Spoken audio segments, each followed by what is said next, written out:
Tony Finau, $9,400, Geoff. He's made the cut in 6 straight events. He's finished T41 or better in all of those, including tied for second at the Mexico Open and tied for 4th 2 weeks ago at the Charles Schwab Challenge. So could this be the week? Could it possibly be the week that Finau breaks through for a win and gives you some bang for your buck?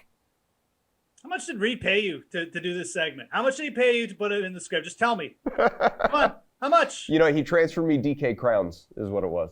Oh, okay. All right. Yeah. Well, you're easy to buy. So, yeah. Look, there's 2 guys I like in the 9K range quite a bit. One of them's not Finau. I think there's a good argument. You could say, well, Finau's just a little bit too cheap for this field. But I like going up to Matthew Fitzpatrick this week. Again, I think you need to look at how this course is set up.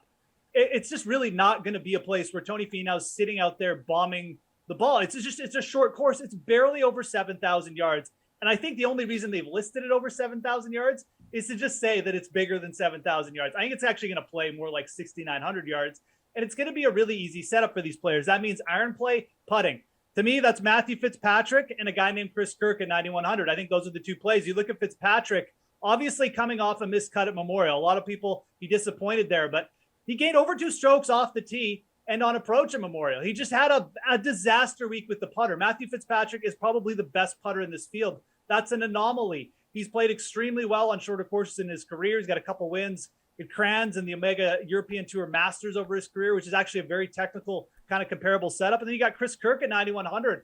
Just feels like he's going to go overlooked because people don't want to pay $9K for Chris Kirk.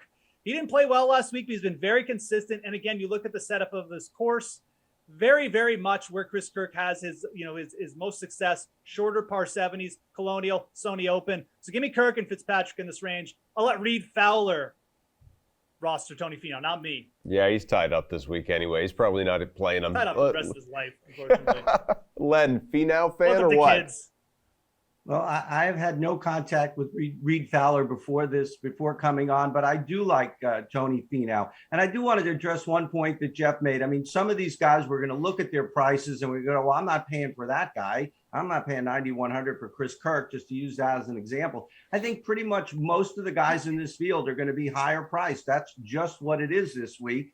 And we got to get past that mental stumbling block of not wanting to pay up, because that's what they're worth in this field. But Tony Finau has about 10 or 11 guys on the DraftKings board who are ahead of him. He's not even the upper 9s. He's in the lower 9s. And we think of Tony Finau as a long hitter, as a bomber. But he's just coming off another top 5 at Colonial, at the Charles Schwab.